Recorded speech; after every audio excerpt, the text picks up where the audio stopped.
Монголчууд шашны эрхчлөөг анх бий болгосон. Монголчууд анх ямар шашинтай байсан бэ?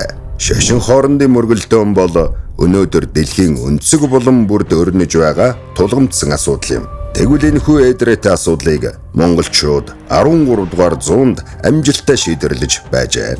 Ямар арга замаар вэ гэвэл бүх шашныг хүлээн зөвшөөрөх, хүн бүр өссөн шашнаа шүтэн бишрэх хэрэгчлөө нь баталгаатай байх зарчмаар юм. Жишээ нь Чингис хаан өөрөө бөө мөргөл шүтдэг байсан бол харин Берүүд нь Христийн шашныг дэмжиж, ач нар нь Ислам, Буддизм, күнзийн сургаалыг дэлгэрүүлж байсан юм. Үүнийг батлах хамгийн сонирхолтой баримт бол 13 дугаар зуунд Ромын папын элч Монголын их гүрний нийслэл хар хоромд ирэх үедээ бүх шашны төлөөлөгч нар хоорондоо ном хэлцэж байсныг нүдэрэн харснаа тэмдэглэн бичсэн байдаг.